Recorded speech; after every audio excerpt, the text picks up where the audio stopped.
DZRH, member, kapisanan ng mga broadcaster ng Pilipinas.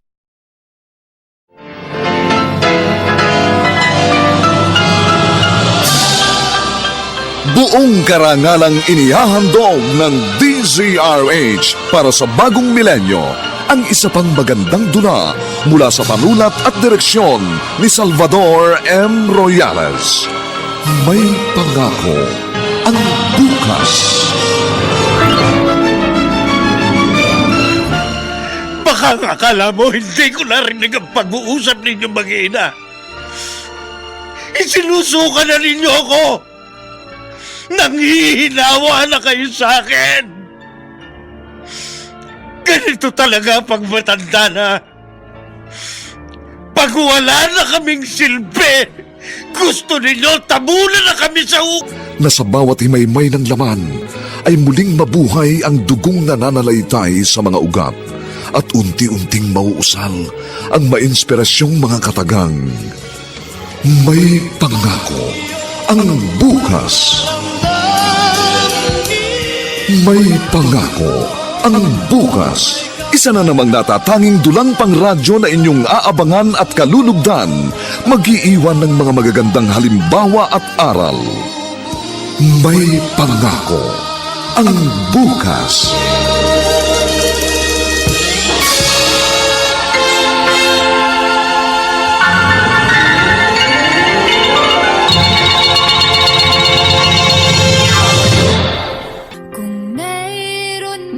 klaseng kanta yan. Ang pangit. Lakas-lakas magpatugtog pero basura naman ang tono. Ang klaseng liriko yun. Isa, dalawa, tatlo, susugal ako. Pwede. Kahanap ako ng magandang kantahan sa radyo. Ililipat ko ang istasyon. Yan! Yan ang musika.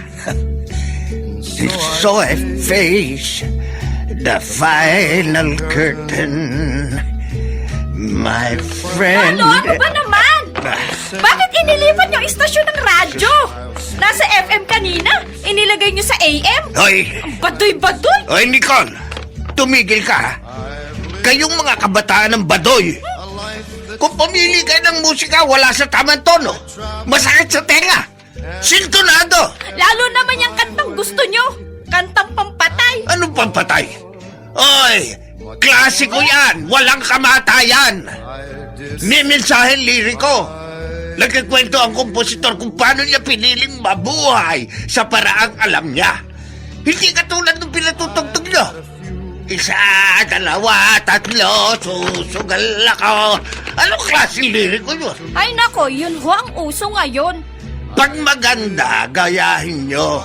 Pero pag pangit, dapat ibasura. Ibalik niyo sa favorite station ko ang radyo. Huwag mong pakikialaman ang radyong yan. Pag ginalaw mo ang pihitan yan, ibabalibag ko yan sa bintana.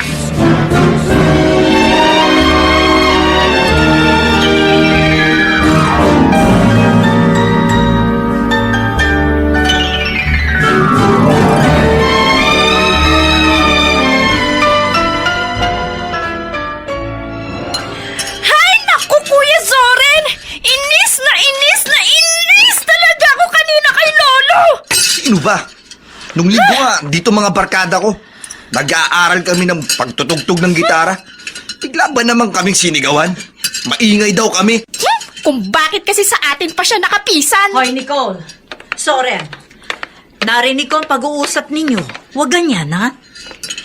Kasi naman, Mama, nakakainis talaga ang ugali ni Lolo. Intindihin na lamang ninyo. Mahirap intindihin ng isang matandang nagmamaldito, Mama. Mabuti kung maliit na bata siya. 5 or 6 years old. Madali naming maintindihan yun. Pero si Lolo... Nag-uulyanin na ang lolo nyo, Soren. 74 na siya. Ang dami dyan na mas matanda pa kay Lolo. Mababait naman. Hindi tulad ng tatay nyo. Sobrang sungit. Ano ka ba, Nicole? Ang bibig mo, ha? Baka biglang dumating ang lolo ninyo, marinig yan sinasabi mo. Mabuti nga marinig niya eh. Soren! Para malaman niyang nainis kami sa kanya. Para lumipat na lang siya kay na Tita Patricia. Doon na lang siya tumira. Doon naman siya maghasik ng kanyang kasungitan.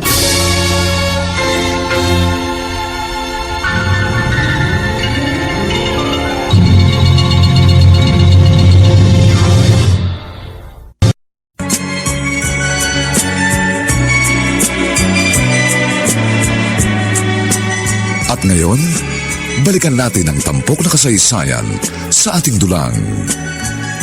May pangako ang bukas.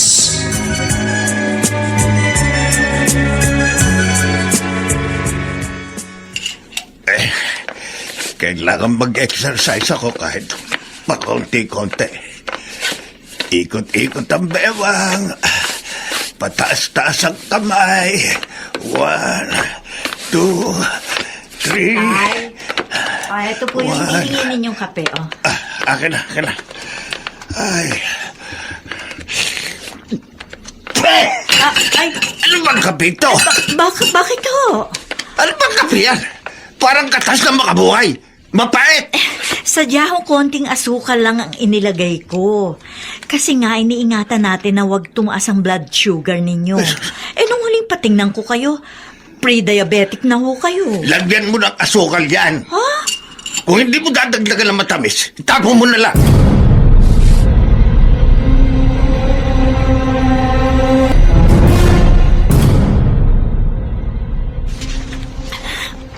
Ate, pwede ba dito na muna sa inyong itay? Eto na naman ba tayo, Mildred? Pinag-usapan na natin to dati, hindi ba? Ikaw na ang bahala mag-aalaga sa tatay natin. Kasi kayo di naman na magmamano ng matandang bahay. Kung gusto mo, sa'yo na lang ang dating bahay. Hahanap kami ng ibang matitirhan. Bakit ba? Kasi nga ang hirap ng pakisamahan ng itay. Madalas mainit ang ulo, laging nakaangil. Konting kibot, galit. Tao ka, oo. Pagpasensyahan mo ng tatay. Kung ako lang, kaya kong unawain si itay, Ate Patricia. Kaya kong pagpasensyahan. Pero ang mga anak ko, naiinis na sa ugali ng lolo nila. Madalas nga kasi, wala na siya sa katwiran. Mga anak mo, sabihin mo sa kanila konting pasensya lang. Kasi nga si itay parating nanininghal. Kaya tuloy nawawala ng amor sa kanya mga apo niya. Kaya nga naisip ko, dito muna siya sa inyo Ay, ang problema nga nag-uopisina ako Oh, sinong titingin kay itay habang nasa trabaho kami mag-asawa? Ang mga anak namin pare-parehong nag-aaral. Sa iyo lang siya talaga pwede. Kasi full-time housewife ka. Nasa bahay ka lang. Wala naman sanang problema, ate. Kundi lang bugnutin ng itay. Ganito na lang Habaan mo na lang ang pasensya mo. Tatay natin yan. At sa ating dalawa, ikaw lang talaga ang nasa posisyon para makasama ng ating ama.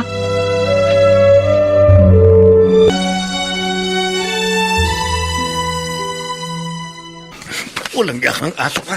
Walang yaka. Ang sarap mong lumpuhin. Lolo, tama na! Huwag yung matawa ng walis si Kabong! Bakit yung mabinubugbog ang aso ko? Ano kasalanan ko sa inyo? Walang yayang asong yan. Bakit nga po? Hindi mo ba nakita? Ha? Ayan. Tingnan mo ang paborito kong tsinelas. Ninat-nat niyang alaga mo. Huwag nyo kasing sinasaktan. Grabe naman kayo manakit ng hayop. Alam nyo bang yan ang hiningi kong birthday gift kay Papa nung mag-birthday ako? Madalas nga sa kwarto ko pa yung natutulog Kung ayaw mo masaktan ang aso mo, huwag mo siyang palabasin sa kwarto mo!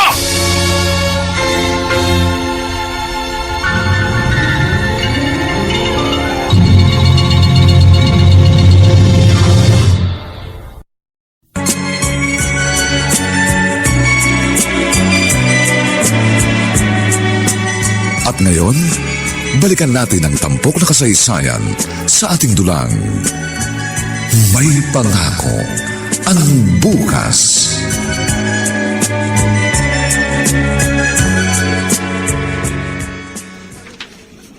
Mama, kailan ba uuwi si Papa galing Saudi? Ay, naku, matagal pa, Soren.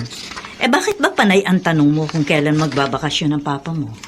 Kasi nga, sasabihin namin sa kanya ni Nicole na umalis na lang tayo dito. Ha? Bumili na lang tayo ng sarili nating bahay. Oo nga, Mama. Dapat may sarili na tayong bahay. Paano ang lolo ninyo? E di, iwan natin siya rito. Ayaw siyang kuhanin ni Tita Patricia eh. Ang daya naman kasi nila. Bakit tayo ang natukahang mag-alaga kay Lolo? Tayo kasi ang kapisan. Katwiran ng Tita Patricia ninyo, tayo raw naman ang nagmana ng bahay, kaya dapat tayo ang mag-alaga sa lolo ninyo. Ay naku, Mama. Ang pangit na nga ng bahay na to. Alam nyo ba, sa street na to, isa tong bahay natin sa pinakaluma. Kaya umalis na lang tayo rito. Hindi pwede ang iniisip ninyong yan. Kahit ganyan ang lolo ninyo, hindi ko siya pwedeng pabayaan. Pati nga kayo, madalas singalan ni Lolo, di ba? Pinagpapasensyahan ko na lang. At yun din ang pakiusap sa inyong magkapatid. Pagpasensyahan na rin ninyo lolo ninyo dahil tatay ko yan. Kung wala siya, wala rin kayong ina.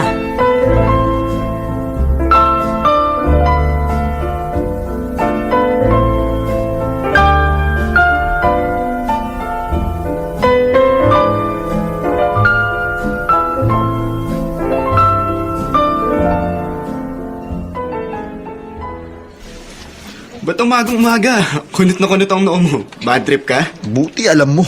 Kanino ka na bad trip? RJ, wala namang ibang nakakasira ng araw kundi isang tao lang. Sino?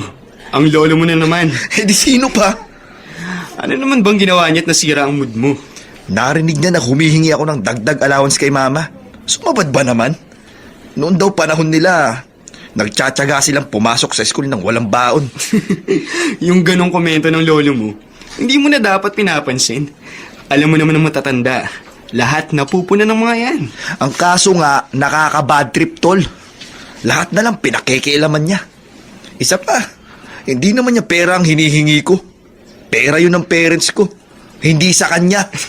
Alam mo, tol, kapag ganyan na lagi kang bad trip sa buhay mo, madali kang tatanda. Ayos lang yun. Okay lang na madali akong tumanda. Pero isa ang sisiguraduhin ko sa'yo. Hindi ako magiging buwisit sa ibang tao tulad ng lolo ko.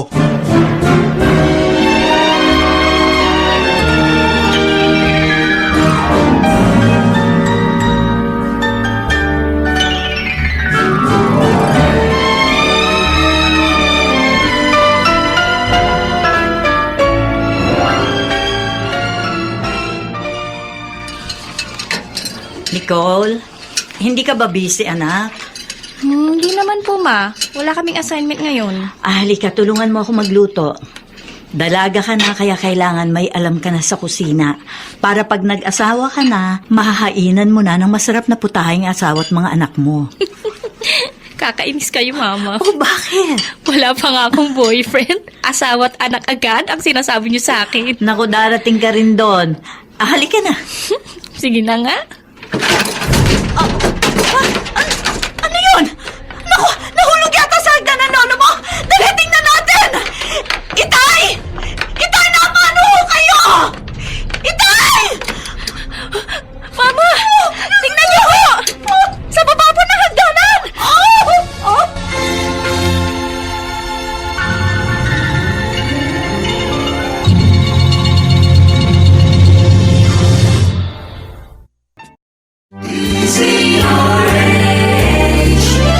DZRH, member, kapisanan ng mga broadcaster ng Pilipinas.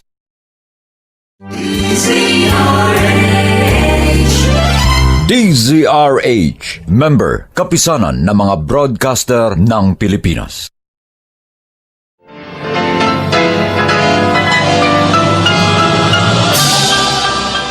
Buong karangalang inihahandog ng DZRH para sa bagong milenyo ang isa pang magandang dula mula sa panulat at direksyon ni Salvador M. Royales.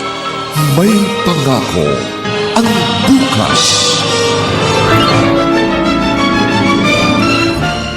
Baka akala mo hindi ko narinig ang pag-uusap ninyo mag-ina. Isinusuka na ninyo ako. Nanghihinawa na kayo sa akin. Ganito talaga pag matanda na. Pag wala na kaming silbi, Gusto ninyo tabunan na kami sa Akip ang pangarap na sa bawat himaymay ng laman ay muling mabuhay ang dugong nananalaytay sa mga ugat at unti-unting mauusal ang mainspirasyong mga katagang may pangako ang bukas. May pangako ang bukas. Isa na namang natatanging dulang pangradyo na inyong aabangan at kalulugdan, mag-iiwan ng mga magagandang halimbawa at aral.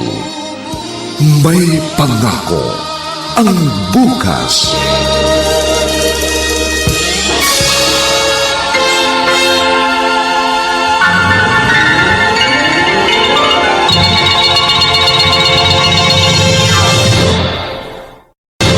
Anong nangyari, Itay? Kinuha ko ang gitara sa kwarto ni Zoren. Naisipan ko kasi kakanta ko ng mga kundiman. Tutugtugan ko sarili ko, kaso nadupilas ako't nabitiwan ko ang gitara. Naku, Mama. Magagalit si Kuya Zoren. Nabasag ang kanyang gitara. Itay, nasaktan ho ba kayo? Konti lang. Hindi naman ako tuluyang nahulog eh. Nakakapit ako sa gabay ng hagdan. Pero yan nga, nabitiwan ko ang gitara ng anak mo. Ako na lang ho ang bahalang magpaliwanag kay Soren. Aliw kayo, kumapit ho kayo sa akin. O dahan-dahan ho. Nanginginig ang mga kamay ninyo Mabuti ho nakahawa kayo kaagad. Wala ho bang masakit sa mga paan ninyo? Wala naman. Wala. Kaso nga, Mama, Jack, magagalit si Kuya Zoren. Ang mahal kaya ng bili niya sa gitarang yan. Nicole, narinig mo naman ang sinabi ko, di ba? Ako na ang bahala magpaliwanag sa kuya mo. Mabuti nga, gitara lang ang nahulog mula sa itaas ng hagdanan. Paano kung lolo mo napahamak? Yun ba ang gusto mo?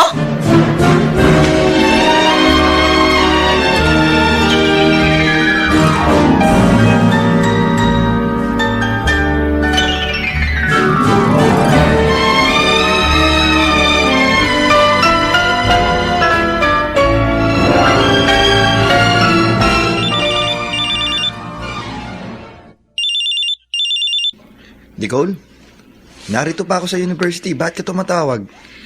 Kuya Zoren, bad news kaya ako tumawag. Anong bad news? Anong ibig mo sabihin? Ang gitara mo, nawasak. Ano? Bakit? Anong nangyari? Pinakialaman ni Lolo. Tapos nabitawan niya habang bumababa sa hagdanan. Ayun, wasak na wasak. Buwisit talaga ang matandang yan. Bakit hindi pa siyang nahulog sa halip na yung gitara ko? Yun nga rin ang iniisip ko, Kuya. Bakit hindi pa siyang nahulog? Pero alam mo, parang kampi pa sa kanya si Mama. Uuwi agad ako. Makikita sa akin ng matandang yan.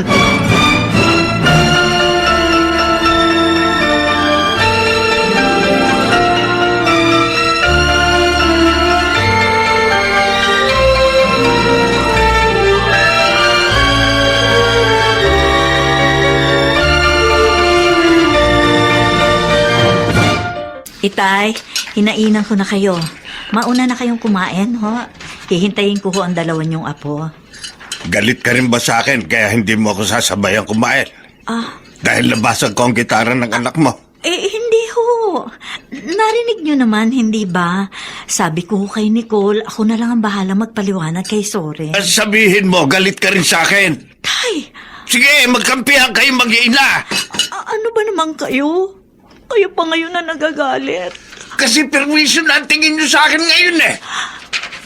Dahil matanda na ako. Wala na ako silbi sa inyo. Ayoko na kumain. Itay! Saan ho kayo pupunta? Itay! Wala kang pakialam. Diyos ko naman.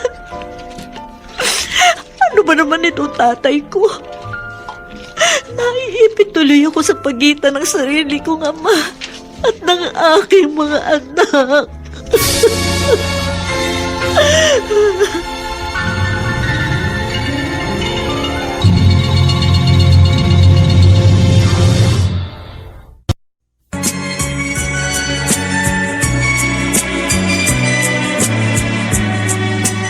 At ngayon, balikan natin ang tampok na kasaysayan sa ating dulang. May pangako ang bukas.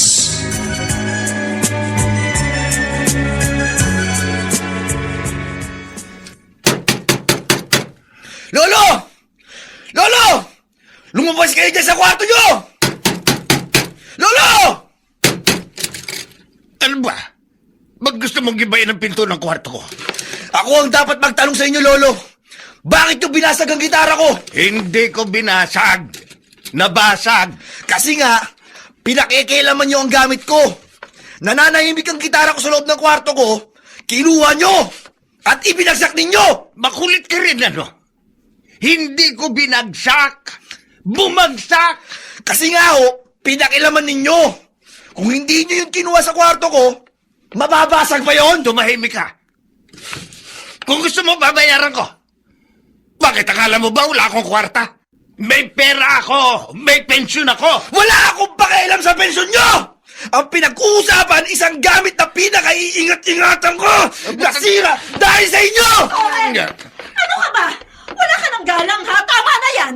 Huwag ka makipagsigawan sa lolo mo! Hayaan nyo ako, Mama!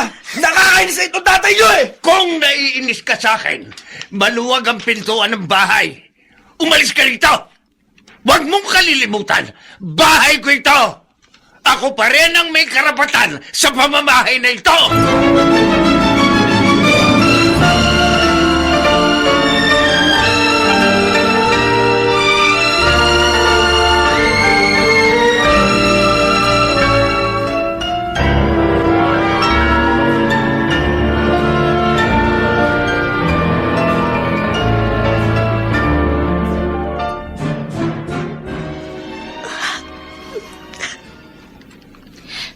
Mama, kayo na mismong nakarinig. Pinapalayas na tayo ni Lolo dito sa bahay niya. Kaya may katuwiran na tayo maghanap ng ibang matitirhan. Mangupahan muna tayo ng apartment. Tapos pagdating ni Papa galing Saudi, saka tayo bumili ng sarili nating bahay. Naiisip ko rin yan, Nicole. Pero syempre, umiiral pa rin ang pagiging anak ko. Pabihira kayo, Mama. Pinapalis na nga tayo, di ba? Narinig nyo naman yung sinabi niya kanina. Pinagdidiinan ni Lolo na sa kanya ang bahay na ito. Narinig ko nga yun, anak. Kaya nga, sige na po, Mama. Umalis na tayo rito. Ang sungit-sungit naman niya eh. Bahala na siya sa buhay niya.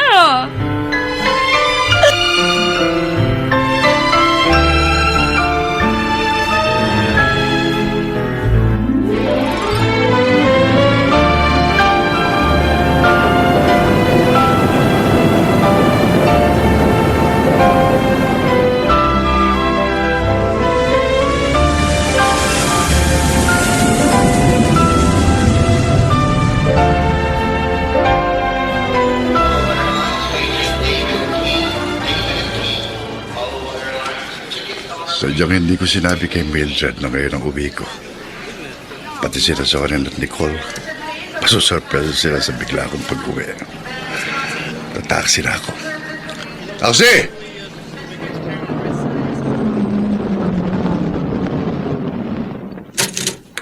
Boss, saan ho tayo? Kalaukan. At uunahan na kita, ha? Huwag mo kong gagamitan ng metrong may pitik. May pinsan akong pulis. Sir, parehas ang metro ko eh. Takot ako sa karga. Buti naman. Tara.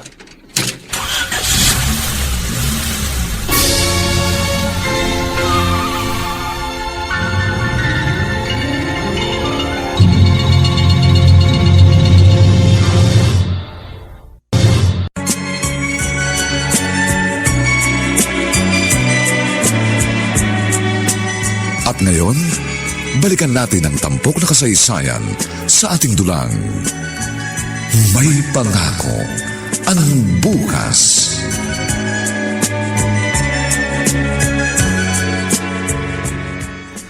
Kakainis ka naman, Reden. Nung isang araw magkausap tayo sa telepono, hindi mo man lang sinabi sa akin na ngayon na pala ang uwi mo. Kasi nga, gusto ko kayong surpresahin. Ang mga anak natin. Nasa school pa sila. Pero parating na yon, hapon na eh. Ang itay. Ay nako, problema ko ang Itay. Ilang araw nang alis ng alis. Hindi tumatambay dito sa bahay. Bakit? Ano na naman ang naging problema ng tatay mo? Baka naman pinapatulan niyo yung sumpong nung matanda. Nakakapuno rin naman kung minsan. Ay, teka, ipaghahain kita. Tiyak, gutom ka. O sige, maghain ka. Ang itay, wala pa rito sa bahay, hapon na. Sa edad niyang yun, dapat namomonitor mo ang lahat ng kilos. Oh, ayan na pala Itay eh. Tay, magandang hapon po. Mano po? Ay, umuwi ka na pala galing Saudi na dito. Kanina ka pa ba? Mag-iisang oras na rin po. Kumusta ko kayo? Eto, ayos lang. Sige, tako'y magpapahinga sa kwarto ko.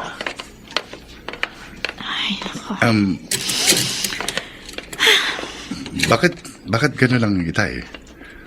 Malamig na hindi ko mawari. Ilang beses ko nang sinabi sa'yo sa telepono, hindi ba? Nag-iba na ang ugali ng Itay. Ang hirap na niyang pakisamahan.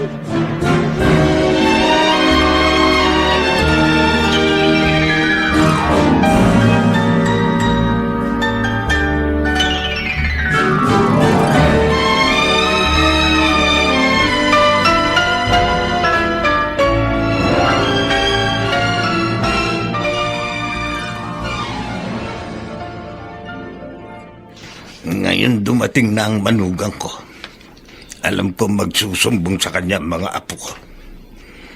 Pasasamain nila ako ng gusto sa kanilang ama. Uy, ano ba sa akin? Kung gusto nila akong iwan, edi umalis sila. Hindi ko sila pipigilan. Ipakikita ko sa kanila na kahit wala sila, kaya kong mabuhay. Buti nga yung nag-iisa. Buti yung nag-iisa ako dito sa bahay ko. Wala akong kabibusitan.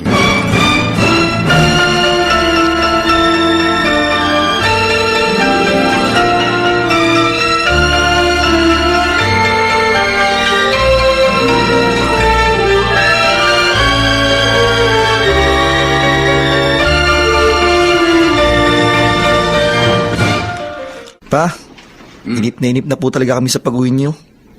Kasi meron kaming gusto sabihin sa inyo ni Nicole. Tungkol ba sa pag-aaral ninyo ang sasabihin niyong magkapatid, Soren? Hindi po. Tungkol saan? Tungkol po sa pagkakaroon ng sarili nating bahay. Di ba, kaya naman natin bumili ng sariling bahay. Kahit townhouse lang, Papa. Sige na po. Kahit po sa labas ng Maynila tayo makahanap para medyo mura. Bakit? Anong problema dito sa bahay ng lolo mo? Kuwan po kasi, mahirap yung nakikipisan lang tayo. Kung may sarili po tayong bahay, wala tayong pakikisamahan. Sabihin mo nga sa akin ang diretso, Soren, ang dahilan. At gusto mong lumipat tayo ng bahay. Prangkahin mo ko. Dahil ba sa lolo mo?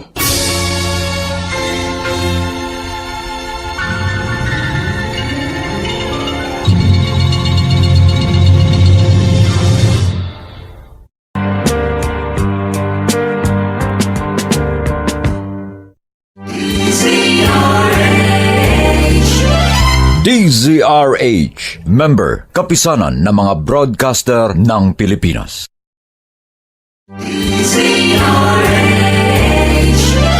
DZRH, member, kapisanan ng mga broadcaster ng Pilipinas.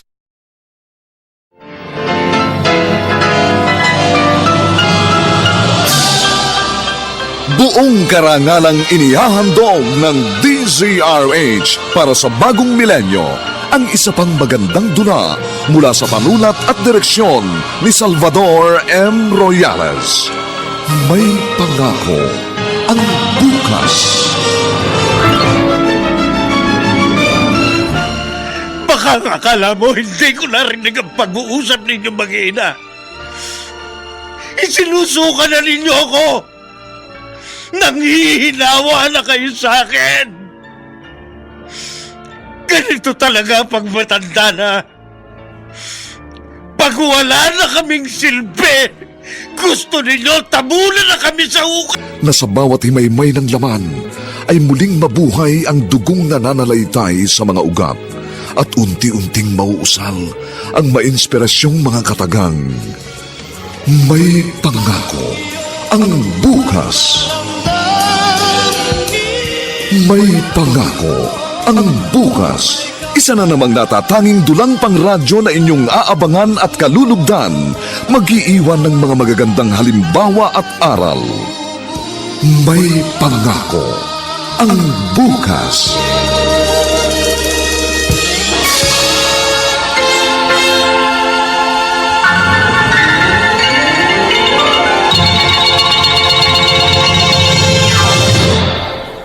Pumayag na po kayo bumili tayo ng sarili nating bahay.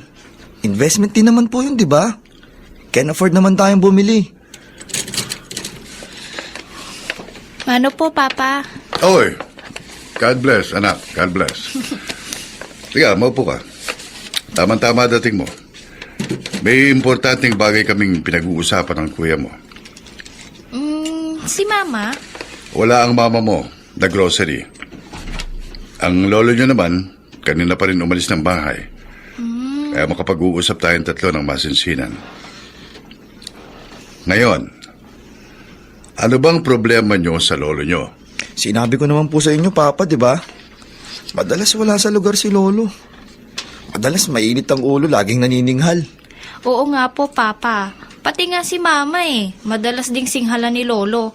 Kaya madalas nakikita namin ni Kuya si Mama, tahimik na lang siyang napapaiyak. Kaya pumayag na po kayo, Papa. Bumili na tayo ng sarili nating bahay. Umalis na tayo rito. Oo. Totoo ang sinabi nyo. Sa savings namin ng mama nyo, kaya na nating bumili o magpagawa ng sarili nating bahay. Pero yung paglipat, yung pag-alis natin dito, hindi basta-basta yun. Ano pong ibig niyo sabihin? Meron muna akong itatanong sa inyong magkapatid. At depende sa magiging sagot ninyo kung pagbibigyan ko ba ang inyong kahilingan. Ano pong itatanong ninyo? Halimbawang, ulyanin na rin ako. Ganyan din ba ang ituturo ninyong pagtrato sa akin? Sa inyong magiging mga anak?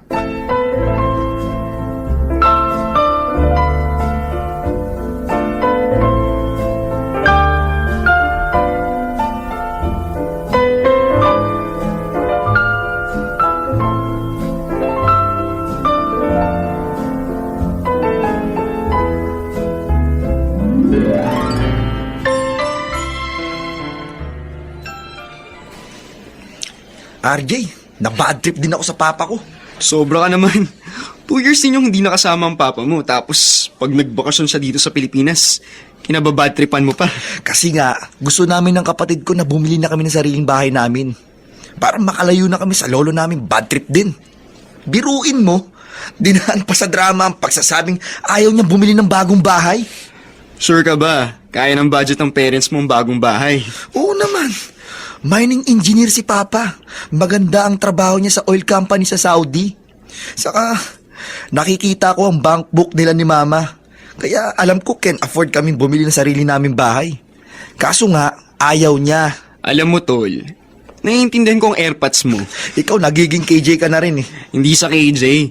Instead na kaasaran mong lolo mo, dapat inuunawa mo siya.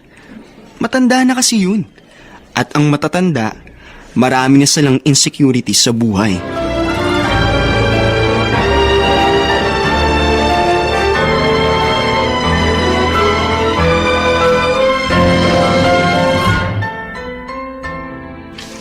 Tay, kung bata-bata pa lang kayo, yayain ko sana kayong uminom tayo kahit tig-2 boteng beer.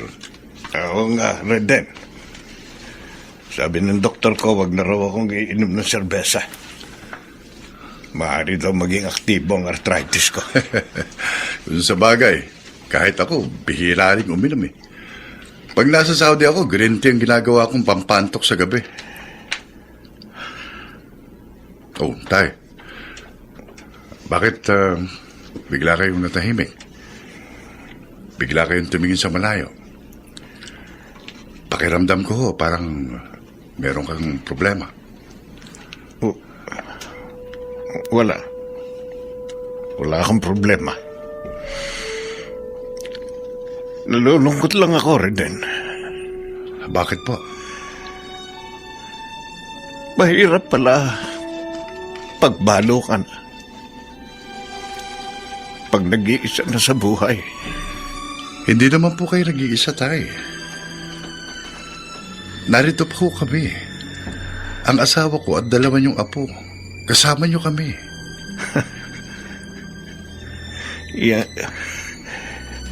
Yang asawa mo, lagi rin galit sa akin yan. Lalo na ang 2 anak mo. Pakiramdam ko pinagsasawaan na nila ako. Oo. Huwag ko kayo mag-isip ng ganyan, Tay. Mahal ko kayo ng mga apo ninyo. Lalo ng asawa ko. Anong mahal? Reden, nasa malayo ka kaya hindi mo nakikita ang galaw nila.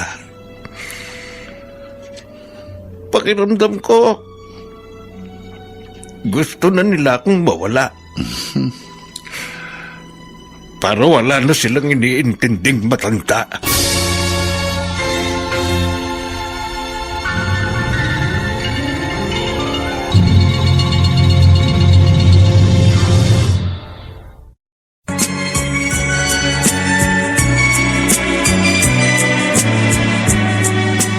At ngayon, balikan natin ang tampok na kasaysayan sa ating dulang. May pangako ang bukas.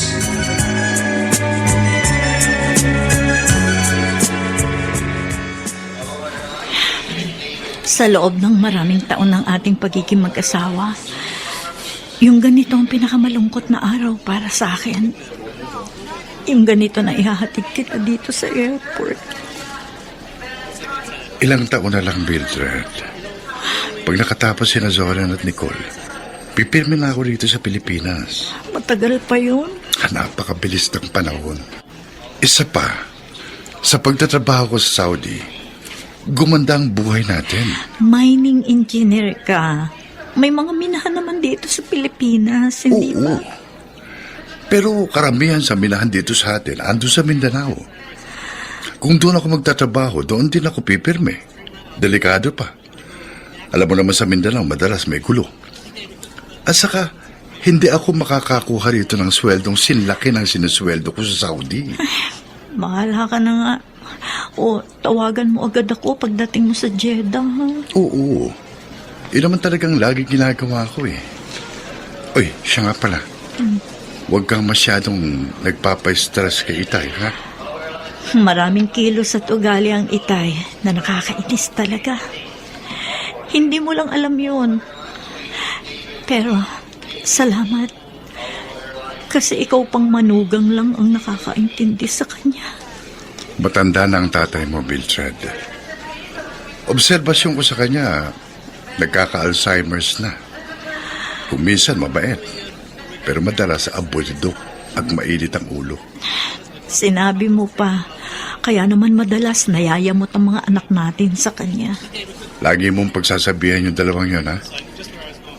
Hindi dapat kinayayamutan ang kakulitan ng matandang nag-uulyanin. Ang dapat, lalo pang pinapakitaan ng malasakit para maramdaman nilang meron pa rin silang halaga.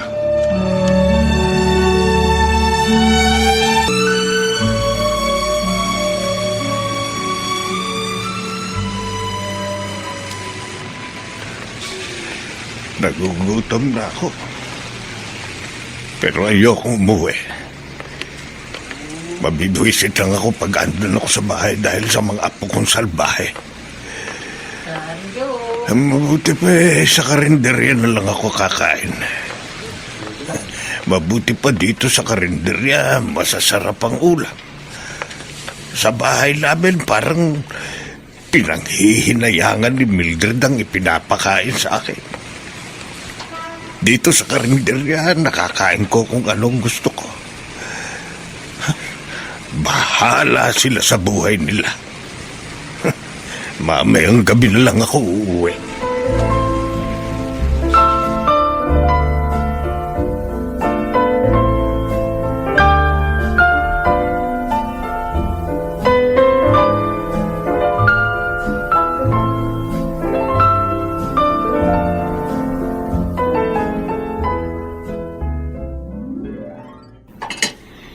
Nicole, naghain na ako. Kakain na tayo. Oh, tinawag mo na ba lolo mo? Wala si Lolo sa kanyang kwarto, Mama. Ha? Saan na naman kaya nagpunta ang matandang yun? Oras ang pagkain, saka pa umaalis ang bahay. Ipagtira niyo na lang si Lolo ng pagkain. Uuwi rin po yun. Mama, nakita ko si Lolo. Ha? Andun sa may labasan. O ay, anong ginagawa niya doon? Wala lang. Palakad-lakad lang. Para nga pong galing siya sa karinderya dun sa kanto eh. Baka kumain na sa karinderya si Lolo, Mama. Kaya hayaan niyo na lang siya. Ay, nako, lolo ninyo, oo. Tatay ko yan, pero ang hirap talagang alagaan. Hindi ko naman siya pwedeng laging sundan. Busy naman ako dito sa bahay. Hayaan nyo na lang siya, Mama. Ay, Mama, sa birthday ko, mag-i-invite ako ng mga friends ko, ha? 19 na ako. Kahit konting handa lang, basta dito lang kami sa bahay. Magbabanding kami rito. O sige, ikaw ang bahala. Ay, naku, Mama. Oh, Baka kasama sa mga iimbita ng Nicole na yan ang boyfriend niya. Uy, mahiya ka, kuya, ha? Wala pa akong boyfriend. Sus! Sino yung laging sunod ng sunod sa yung lalaki sa school? Kaibigan ko lang oh yun, siya, tama na yan. Baka magkapikunan pa kayo. Maghahanda ako ng konti. At kung halimbawang kulangin tayo sa pagkain, magpa-deliver na lang tayo ng pizza. O kahit na saang fast food dyan. Pero magkakaroon ka ng problema, Nicole. Anong problema? Si Lolo. Ipagdasal mong huwag siyang tupakin. Dahil pag sinumpong ang matandang yun, tiyak gagawa na naman yun na eksena.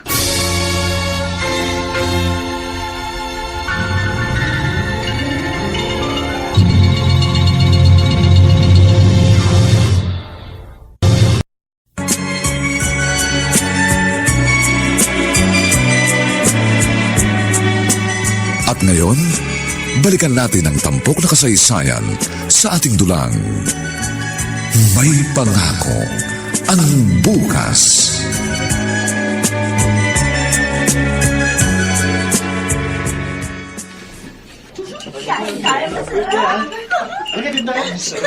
Ay, Kuya Zoren, halika rito. Ipapakilala kita sa mga kaibigan ko. Hi, Kuya! Hello, enjoy lang kayo ah.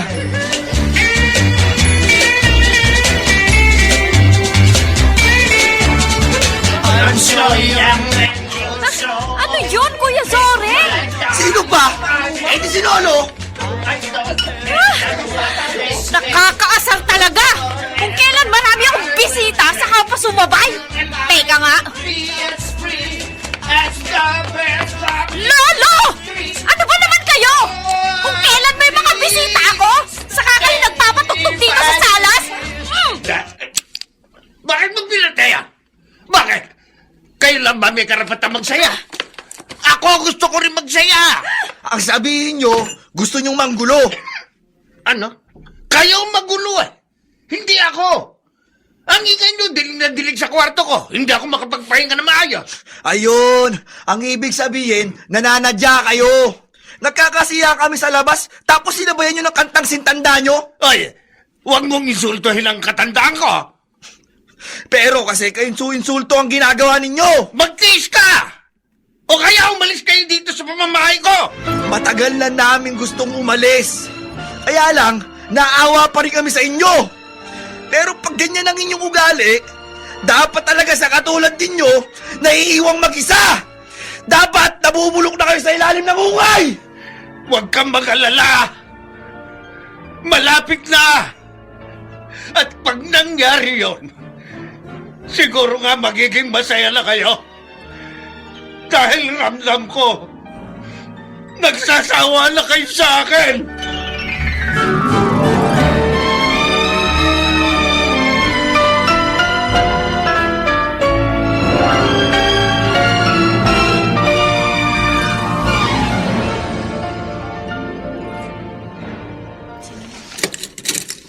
Itay, pumasok na ho sa school ang mga bata.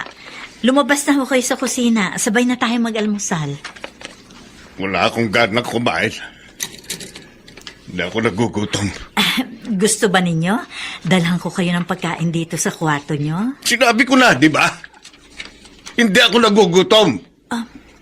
Ikaw na lang kumain. Itay, kung galito kayo sa mga anak ko, Huwag naman ho sana ninyo ako idamay. Bakit hindi kita itadamay? Kakampi ka ng mga anak mo eh. Di ba? Di ba? Baka akala mo hindi ko narinig ang pag-uusap ninyong mag-ina. Isinusuka na ninyo ako. Nanghihinawa na kayo sa akin. Tay, Ganito talaga pag matanda na. Pag wala na kaming silbi. Gusto ninyo, tabunan na kami sa hukay.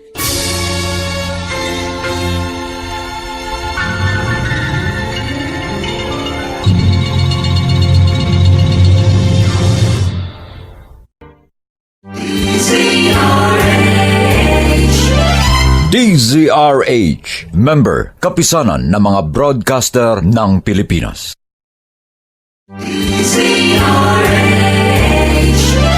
DZRH, member, kapisanan ng mga broadcaster ng Pilipinas.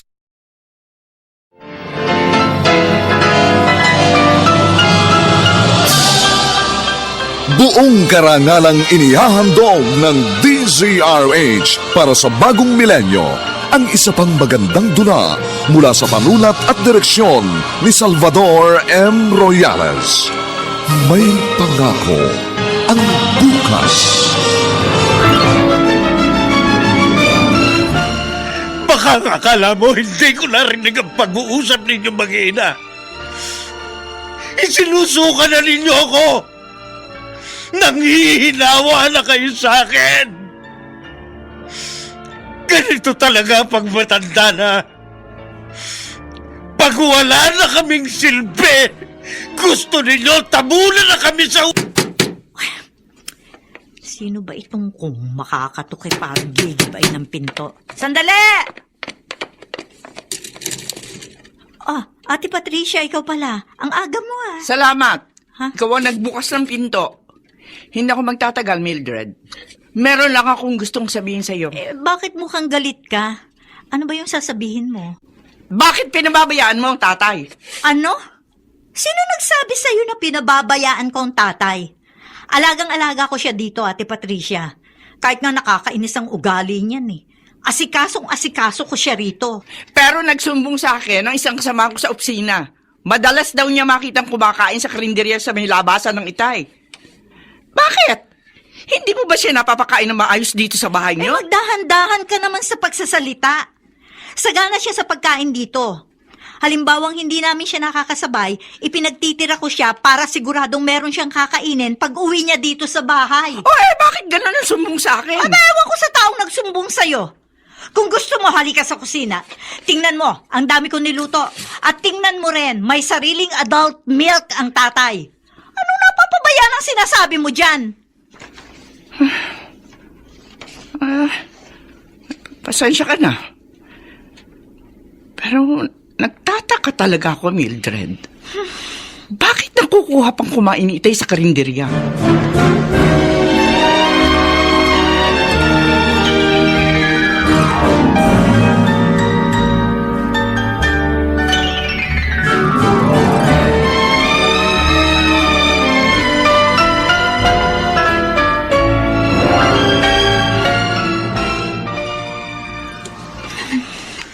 Kakausapin ko ang Itay pagdating niya mamaya.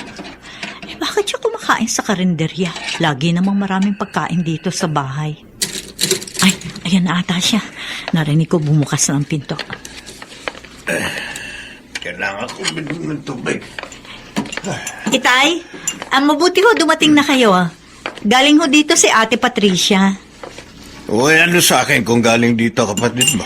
Kasi ho nagagalit ho siya sa akin. Bakit ko raw kayo hinahayaang kumain sa karinderya? Sabi ko naman ho, hindi ko alam na kumakain kayo sa labas eh.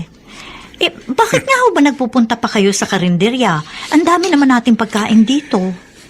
Mabigat ang dugo sa akin ng mga anak mo. Iniisip siguro nila, pabigat ako sa inyo. Itay, wala hong nag-iisip ng ganyan sa inyo sa dalawang anak ko. Huwag mo na silang pagtakpan. Malinaw ang sinabi sa akin ng panganay mo. Dapat daw nabubulok na ako sa ilalim ng hukay. Hindi nyo lang ako maiwan. Pero gusto nyo, mamatay na ako. Hindi ho totoo yan. Ano ba naman kayo, Itay? Sinabi niya, hindi ba? Salitang galit lang ho yun. Pinagsabihan ko na nga ho sila eh. Ang nasabi na, hindi na mababawi pa. Isa pa, hindi yung lalabas sa bibig ng anak mo kung hindi totoo sa loob na. Kaya sinabi ko nga sa kanya, huwag siyang mag-alala. Dahil malapit na akong mamatay. Itay naman. Sa totoo lang, gusto ko na naman talaga mamatay. Gusto ko na sumunod sa iyong ina.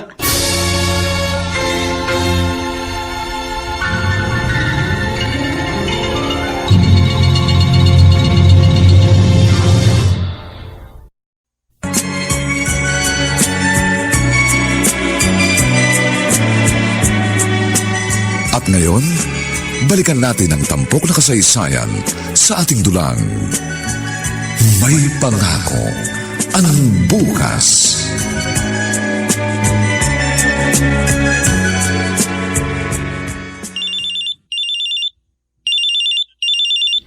Hello, Reden. Mildred, kumusta kayo dyan? Ayos naman, walang problema. Ang pag-aaral ng mga anak natin, okay din. Masipag naman sila mag-aaral. Kaming mga Filipino engineer dito sa company namin, medyo may problema kami. Ha? Bakit? Anong problema ninyo? Gustong baguhin ng employer namin ang kontratang pinirmahan namin. Ang gusto nila, bawasan ang malaking sweldo namin. Siyempre, ayaw namin pumayag. Kung hindi raw kami papayag, umuwi na lang daw kami. Anong plano ninyo? Napagkasunduan namin, uuwi talaga kami kahit wala sa oras. Kasalanan kasi nitong mga ibang lahi rito eh. Yung mga Thailander at mga Indiano, tumatanggap ng mababang sweldo. Nadadamay kaming mga Pilipino. Sige, umuwi ka na lang. Total naman may konti na tayong ipon. Siya nga pala. Kumusta ang itay? Ay, nako. Problema pa rin. Mas lumala pa ngayon. Anong ibig mo sabihin? Ang mga anak natin, hindi na kinakausap ng Itay. Ito namang dalawa, nakikipagtikisan sa lolo nila. Naiipit ako sa gitna rin eh. Siya. Huwag ka na umiyak. Hayaan mo. Uuwi na lang ako para may makatuwang ka sa pag-aayos ng problema sa pamilya natin. Mabuti pa nga. Mag-iingat ka. Hihintayin ka namin.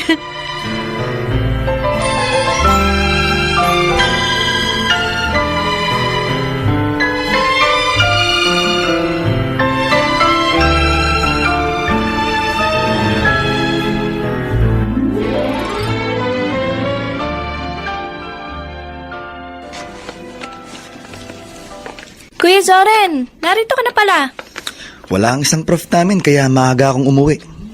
Ikaw, kanina ka pa din ba dito sa bahay? Magkasunod lang tayo. Ay, siya nga pala kuya. Yung high school classmate ko. Yung kapitbahay natin dyan sa tapat. Kilala ko yun. Okay, anong tungkol sa kanya? Magdidibo siya. Humihingi ng pabor. Baka raw naman pwede tayong dalawa na makasali sa kotilyon. Bigla raw umatras yung isang pares eh. Tayo ang gustong ipalit. Hindi na ako nakatanggi. Saan gagawin? Sa basketball court? Huwag kang ang suplado. Nakikiusap yung tao. Sige na kuya. Umuo na ako eh. Bumayag ka na. Wala na raw silang ibang makukuha. Sige, sumagot ka na pala eh. Isinubo mo na pala ako. Ano pang magagawa ko? Ano ba yung narinig kong pinag-uusapan ninyo magkapatid, ha? Ay nako, kami po ni kuya. Kasali raw kami sa kotilyon sa dibu ng dating high school classmate ko. Kaklase mo nung high school? Bakit ngayon lang magdidibo? Mas matanda talaga ako ng 1 taon sa kanya, mama. Proxy lang naman kami. Isinubo ako ng babaeng yan. Kita. Wala na raw kasi ibang makukuha. Alam nila, may gown ako. Ikaw naman, meron kang coat. Oo nga naman, Soren. Hayaan mo na. Pakikisama lang. Mahirap yung walang pakikipagkapit bahay. Kailan ba yun? Biglaan nga po, mama sa linggo na. Nako, masasabay pa sa pag-uwi ng papa ninyo. Hindi bale. Kung gabi uuwi ang papa ninyo, ako na lang ang susundo sa kanya sa airport.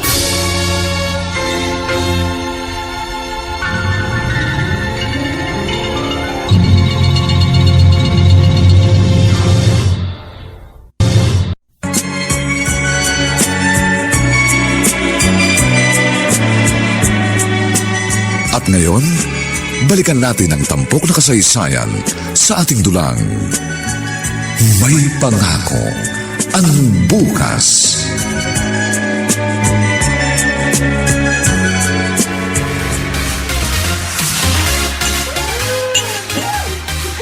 Kuya Zoren, patapos na ang party. Nagpaalam na ako sa celebrant. Halika na, umuwi na tayo. Ano ka ba naman?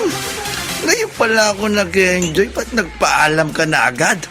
Kasi nga, nakita ko medyo lasing ka na. Kanina bago umalis si Mama papunta sa airport, tinawag niya ako at ibinilin ka niya sa akin. Umuwi raw tayong maaga. KJ ka naman. Ano ka ba? Susunduin nga ni Mama si Papa, di ba? Gusto mo abutan ka ni Papa na lasing ka? Masasabon ka nun. Sige na nga, tayo na. Nananakot ka pa. Hindi kita tinatakot. Kabilin-bili na naman ni Papa sa atin yun, di ba? Na huwag tayong iinom ng alak. Pati nga ako nakainom ng red wine eh. Nahihilo na rin ako, kaya umuwi na tayo. Sige, umis ka po na tayo. Pero pagdating sa bahay pagtimpla mo ako ng kape. Oo na. Sige na, kulit naman ito. Lasing ka na talaga eh.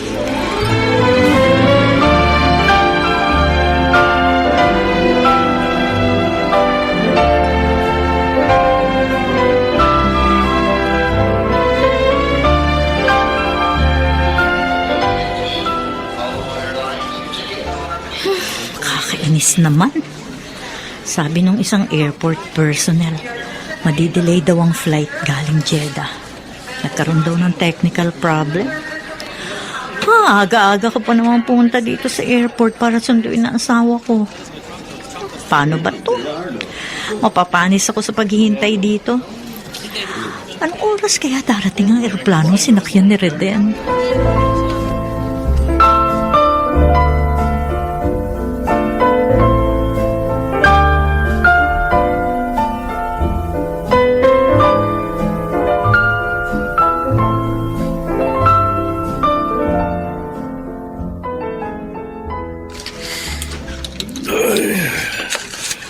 Itong isang problema pag matanda na.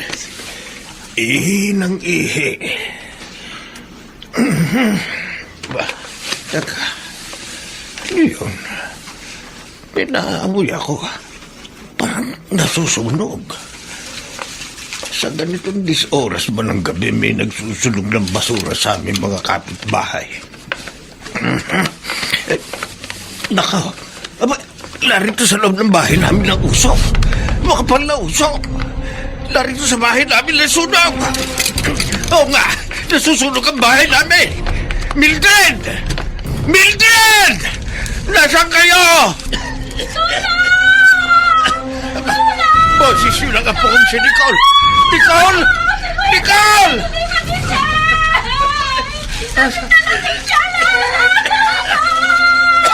Makapal lang usok dito sa loob ng bahay. Nasaan kayo? Nicole!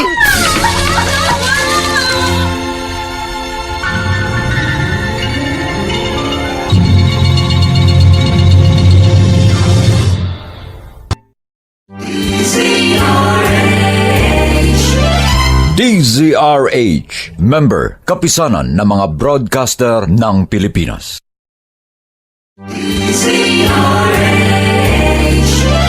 DZRH, member, kapisanan ng mga broadcaster ng Pilipinas.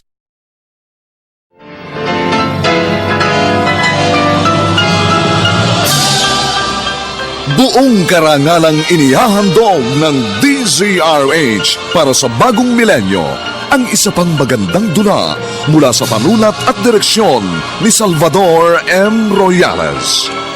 May pangako ang bukas. Baka akala mo hindi ko narinig ang pag-uusap ninyo mag-ina. Isinusuka na ninyo ako. Nanghihinawa na kayo sa akin. Ganito talaga pag matanda na. Pag wala na kaming silbi, gusto ninyo tabunan na kami sa Na sa bawat himaymay ng laman ay muling mabuhay ang dugong nananalaytay sa mga ugat at unti-unting mauusal ang mainspirasyong mga katagang. May pangako ang bukas. May pangako ang bukas. Isa na namang natatanging dulang pangradyo na inyong aabangan at kalulugdan, mag-iiwan ng mga magagandang halimbawa at aral. May pangako ang bukas.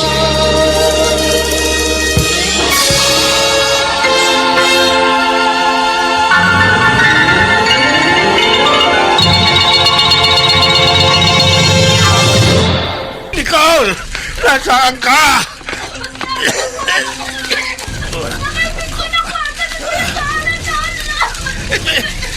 Andyan na ako! Huwag kang matakot! Nariyan na ako! Ito lang. Nasaan ang kuya mo? Nasaan? Ito po siya. Kahit pa anong gawin ko, ayaw magising. Umuungo lang. Halika. Bilisan mo. Ang dami kasing nainom. Oo, pagtulungan natin. Opo. Bago tuloy ang mapuno ng gusto kang buong bahay. Dali po. Lolo, tulong tayo, Lolo. Bilisan po natin. Kuya, ano ba? Gumising ka. Andito na tayo sa may pinto. Makakalabas na tayo. Kunti na lang. Kunti pa, Lolo. Bubuksan ko ang pinto. Mauna ka. Hilahin mo sa paa.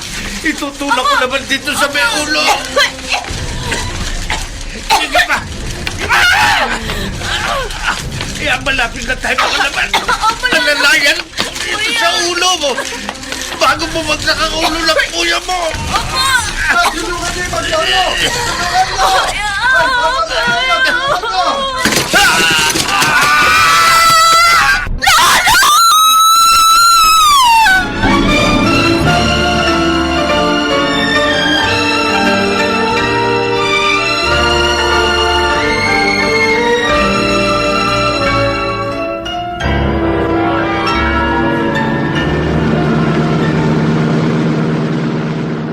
Pasensya ka na, Mildred.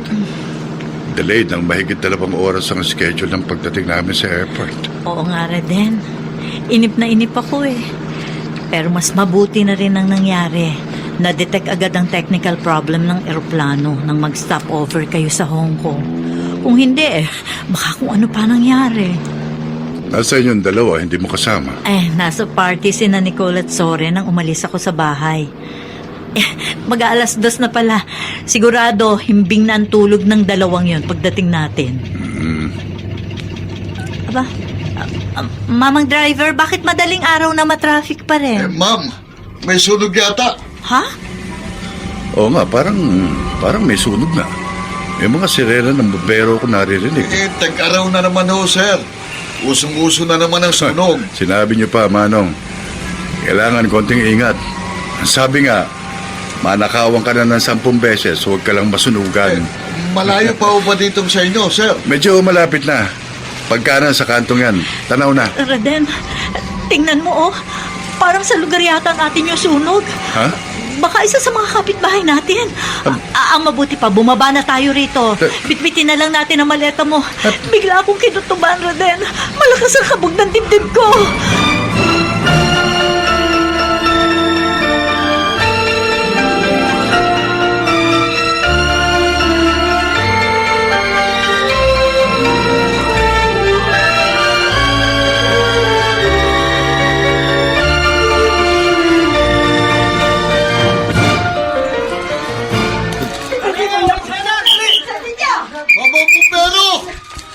Kabilang bahay ho! Bombay nyo na ng tubig bago pa madamay! Lumayo!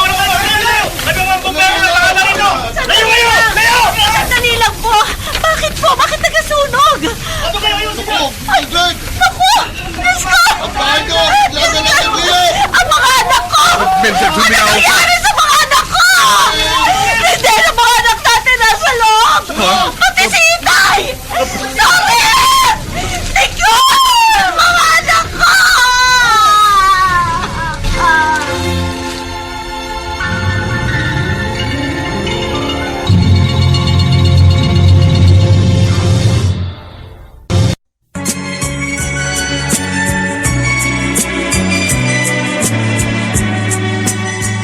Ngayon, balikan natin ang tampok na kasaysayan sa ating dulang. May pangako ang bukas.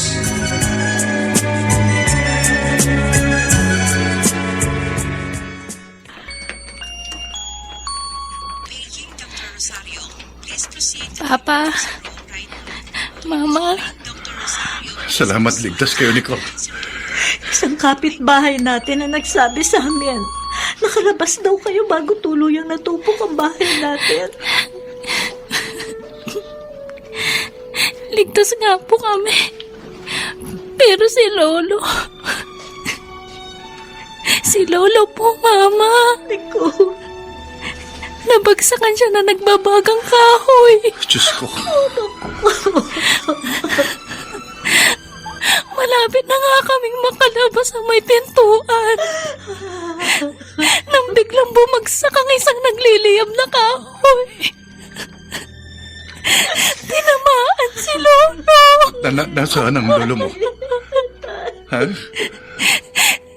Inaasikaso po siya ng mga nurse at doktor. Matindi po ang sunog niya sa likod at mga braso. Diyos ko. Kawawa naman si Lolo, Papa. Anak, totoo bang ang lolo ninyong nagligtas sa inyo ng kuya mo? Opo. Kasi bagsak po si Kuya sa kalasingan. Naparami ang nainom niya sa party. Nasaan ang kuya mo ngayon, Nicole? Nasa emergency room rin po. Marami rin siyang paso sa katawan. Kasi hinila lang namin siya. Iyak din po siya ng iyak nang malaman niyang si Lolo ang sumaklolo sa amin. Tayo na. Dali. Gusto ko makita ang lolo ng kapatid mo.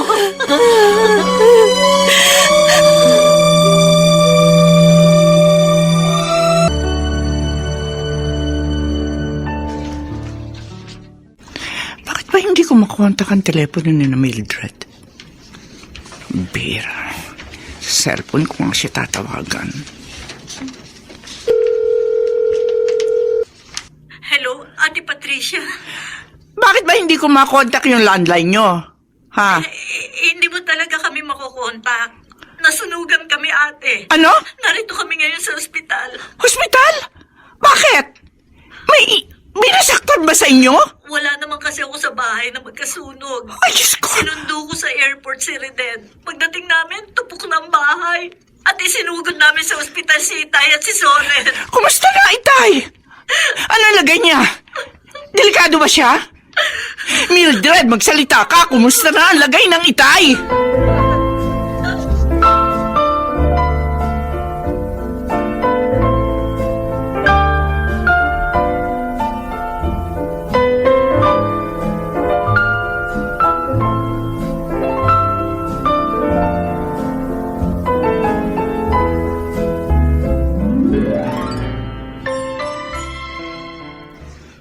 Zorin, ba't hindi mo ko tinext na nasunugan pala kayo? Kung di pa ako pumunta sa lugar nyo, hindi ko malalaman. Pati cellphone ko. Hindi ko na nalaman kung saan napunta, RJ. Buti, yun lang mga sugat na inabot mo. Kung hindi ako sinakluluan ng lolo ko, kasama sana akong natupok ng bahay namin, tol. Ang lolo mo nagligtas sa'yo? Oo. Bagsak kasi ako sa kalasingan. Umatid kami ng kapatid ko sa party. Kahit anong gawin nila, hindi ako magising. Halo-halo na kasi ang ininom ko. May hard, may beer, may imported. Nasobrahan ako. Biruin mo. Ang lolong kinaiinisan ko. Siya pang nagligtas sa buhay ko. Sinabi ko naman sa'yo makulit lang ang lolo mo. Kasi nga, matanda na. Pero tulad ng lagi kong sinasabi sa'yo noon pa, walang lolo na hindi nagmamahal sa kanyang apo. At ngayon, napatunayan mong totoo ang sinabi ko.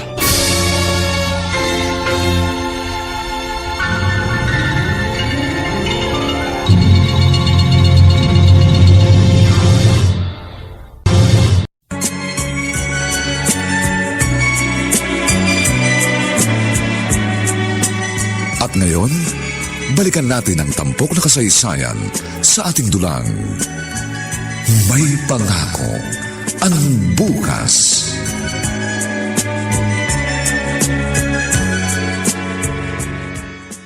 Mildred! Ate, Ano, kumusta, Itay? Gusto ko siya makita. medyo maayos na ang lagay ng Itay, Ate Patricia. Pero nakadapa siyang matulog. Ha? Bakit? 3rd-degree burn ang mga paso niya sa likod. Nilinis yun ng doktor at tinanggal ang mga balat at laman na na-damage. Naka-IV siya. Doon na rin idinadaan ng kanya antibiotic. Ano ba nangyari? Bakit nagkasunog? Kasalanan ko po, tita. Anong kasalanan mo? Kasi nga po nalasing si Kuya Soren. Oh, Nanghihingi siya sa akin ng kape. So nag-init ako ng tubig. Nakatulugan ko na siyang naging sanhi ng sunog. Sabi ko nga, buti na lang at nagising ang lolo nila. Kung hindi, 3 sana silang kasamang naabo. Kasama ng bahay namin.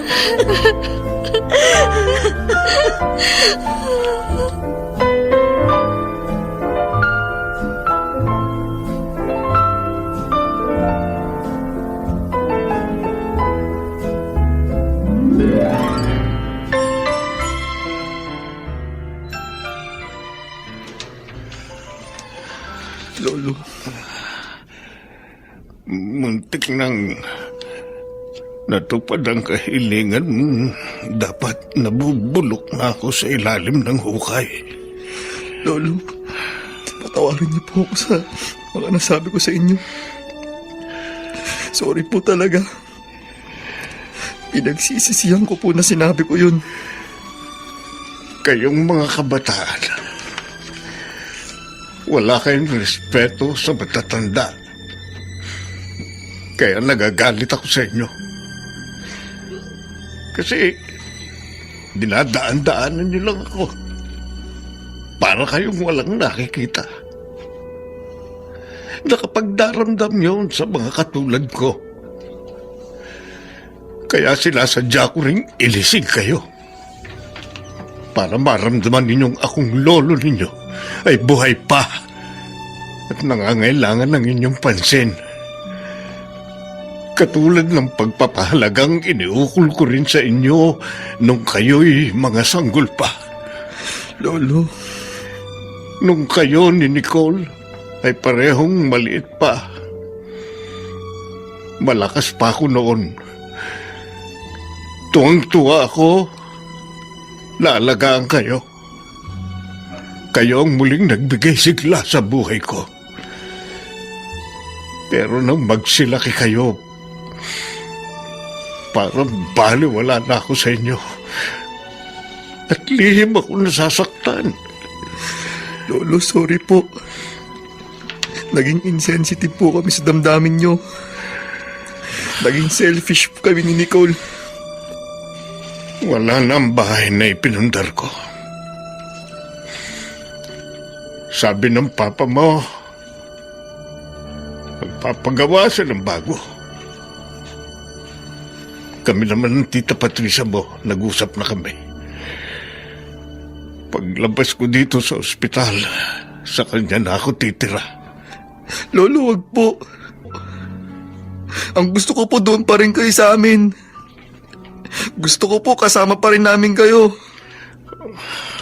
Kung iiwan nyo kami, paano pa kami babawi ni Nicole sa inyo? Paano pa namin masusuklian ang ginawa ninyong pagliligtas sa amin? Hindi nyo na ba kaiinisan ang pagpapansin ng isang matandang katulad ko? Hindi na po, Lolo. Alam na po namin ang aming obligasyon bilang apo. Kaya huwag kayong aalis sa pamilya namin. Nakikiusap po ako.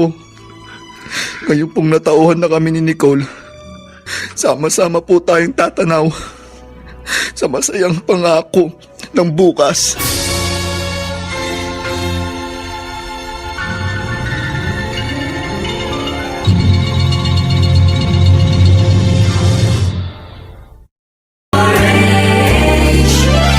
DZRH, member, kapisanan ng mga broadcaster ng Pilipinas.